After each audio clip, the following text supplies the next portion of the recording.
fikih siasah, yang mana pekan lalu kita sampaikan definisi dan juga ada 4 hal kenapa begitu penting kita mempelajari politik Islam atau as-siyasah asy-syar'iyyah. Yang pertama adalah supaya terjaganya agama. Yang kedua, tersyiarkannya agama Allah ini. Kemudian yang ketiga, agar kita bisa mengelola keuangan umat Islam. Dan yang keempat adalah, ini juga yang terpenting, agar kita terbebas dari penjajahan, agar kita bisa berdaya saing kuat, terutama dalam militer. Bahkan bicara tentang utama sekali masalah hari ini alutsista, karena zaman ini adalah zaman persaingan dan perang pabrik senjata, perang makan, ya, perang farmasi, perang obat. Ini dahsyat. Maka tema kita di zuhur ini adalah, dan ini pekan kedua, bahwa kenapa kita harus terlibat dalam mengambil keputusan. Kenapa?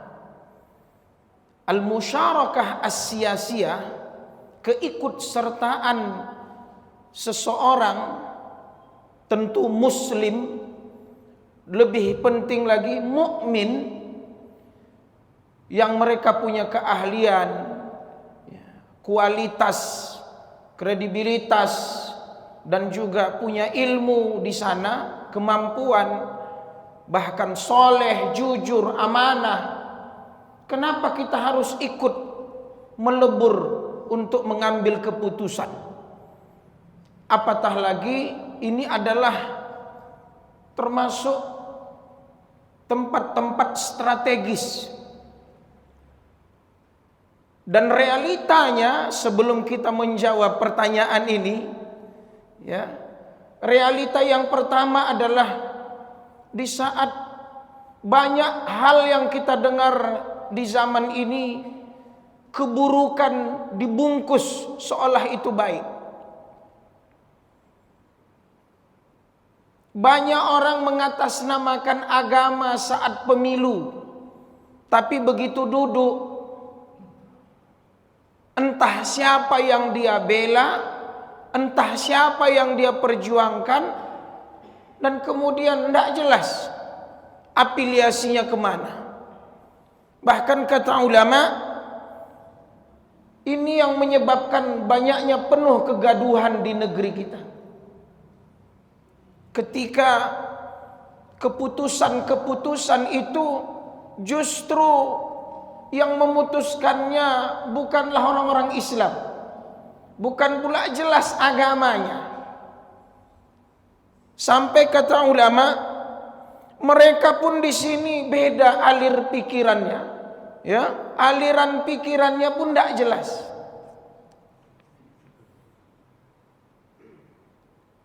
Kalau bahasanya mah, mazhabnya pun tak jelas. Dan kita ini semuanya korban iklan, korban pembodohan.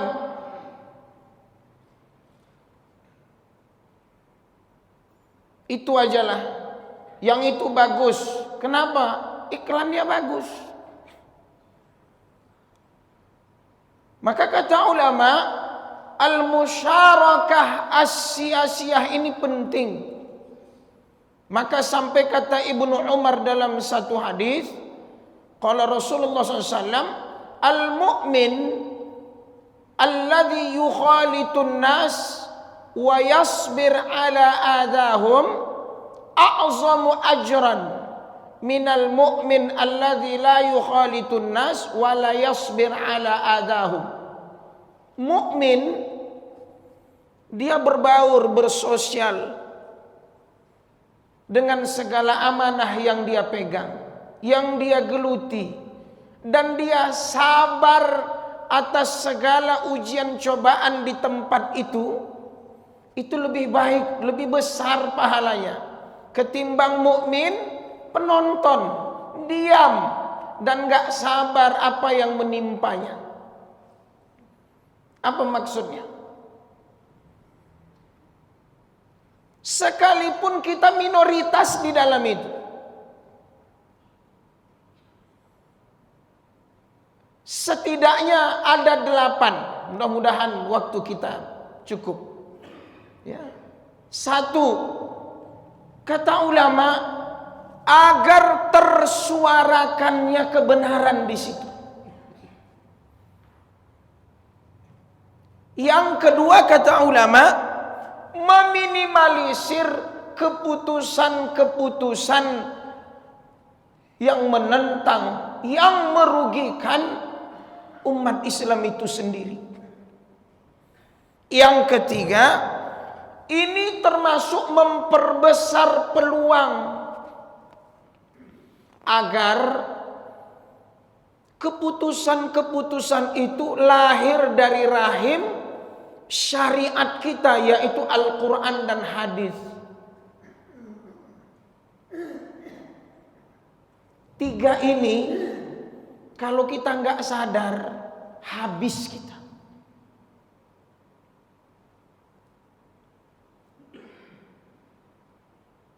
Pak, Bu, kalau sempat bandit, munafik, maaf ya, yang di luar agama kita yang menentukan nasib kita, terutama di parlemen ketika menggodok undang-undang, habis kita. Tinggal nama saja.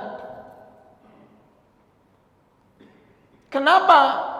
Karena pemerintah itu dia punya senjata. Dulu saya ingat, sampai barisan organisasi dai itu semua heboh. Ada menteri agama ingin membuat sertifikasi dai. Waktu itu ada isu sampai ada yang mengejek, katanya suara apa lebih baik dari suara azan, kira-kira begitu. Nah, enak pula ngomong. Ya. Enggak perlu kolom KTP agama itu dihilangkan saja. Masih ingat tak?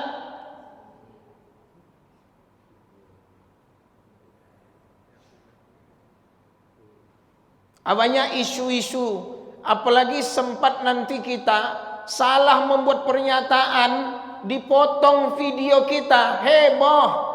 Hati-hati kalau jadi pejabat, dan harus lengkap, dan ngomongnya jangan sampai bisa dipotong-potong. Apalagi sempat kebijakan uang zakat, uang ini dipakai untuk jalan tol, untuk macam-macam. Dana haji dipakai untuk macam-macam. Itu kalau tidak ada orang dalam yang soleh, yang ngerti, tengoklah sekarang. Siapa yang miskin di Indonesia ini? Siapa yang mengemis? Siapa yang kaya?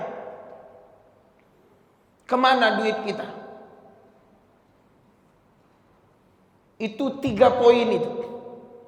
Supaya tersuarakannya dakwah Islam, supaya terminimalisirnya keputusan-keputusan yang merugikan umat Islam, dan kata ulama, ini memperbesar peluang supaya kita umat Islam bisa memberikan minimal masukan-masukan, terutama dari ajaran kita, sumbernya Al-Quran dan hadis. Tapi di sini 3 poin ini kadang kita kesal. Kadang ada pula sebagian ulama bilang politik itu haram, memilih itu haram. Ini kacau nih.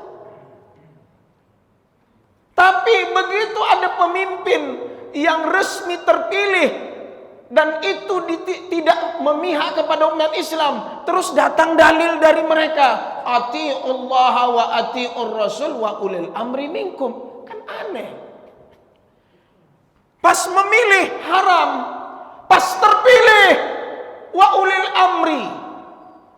Kan itu geram juga awak itu. Paradoks. Yang keempat, kita, ini maaf ya, karena saya takut selip, saya tulis. Kita lebih sakit Pak, Bu, lebih sakit makan hati nanti kita kalau kita menonton, kalau kita hanya mengaminkan dan kita tidak ikut di situ. Anggaplah ulama tadi bilang nggak usah ikut politik, jangan ada satupun jadi anggota dewan, kita jadi pengurus masjid aja lah. Kita dari rumah ke masjid, makan, tidur, mati, masuk surga. Terus muncul aturan-aturan, tak boleh azan keluar, tak boleh berjilbab. Terus apa yang mau kita lakukan? Pak, Bu, saya mau nanya,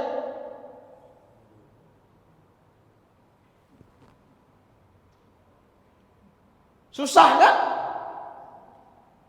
Tidak mudah. Mana lebih enak kita? Mana yang bisa masuk? Bismillah, bawa agamamu. Jangan kau berkhianat, jangan kau pula luntur terwarnai. Itu lebih bagus.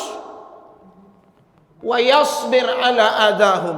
Jadi kata ulama, menyerahkan pengambilan keputusan kepada orang munafik, apalagi di luar Islam, itu adalah sama halnya melegalkan kemungkaran. Apa Pak? Sama halnya melegalkan kemungkaran. Berarti berdosa kita semua nih.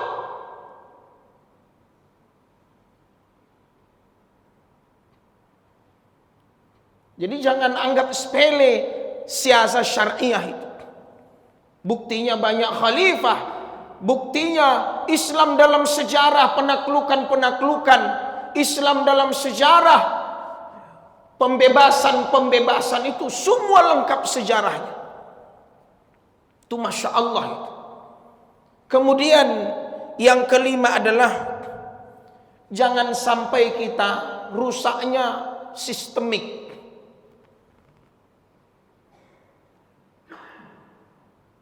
Stigma hukumnya kena. Sekali tarik, habis kita. Walaupun kita mayoritas, rasa minoritas, tapi kalau masih tersuarakan, saya kira perbaikan ini wajib dilakukan sesuai dengan kemampuan kita. Ala qadril istita'ah. Pebisnis, bisnislah yang membawa agama Allah.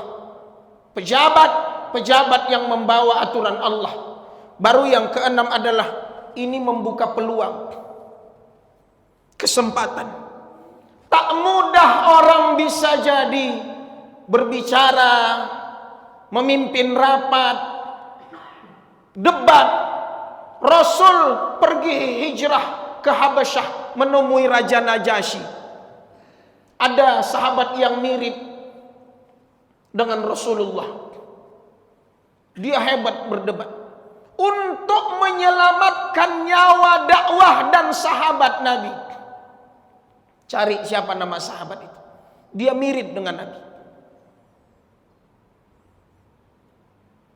Syu'aib, qalu ya Syu'aib, ma nafqahu katsiran mimma taqul wa ma naraka illa dha'ifa walau la rahtuk la rajamnak wa ma anta alaina bi aziz. Cek nanti di surah, termasuk di surah Hud ayat 91. Dia mau membunuh Syu'aib, menghabisi Syu'aib. Nabi Syu'aib itu mendakwahkan supaya jangan menipu masalah timbangan itu. Tapi dia tahu Nabi Syu'aib itu hidup di Madian. Madian itu keluarganya lahir Nabi Syu'aib. Dari keluarga yang juga terpandang. Di Madian zaman dulu, kalau dia membunuh saudaranya, itu perang suku, perang saudara. Mereka takut mengusiknya secara kekeluargaan, tapi mereka nggak suka perkataan dakwah kebenaran.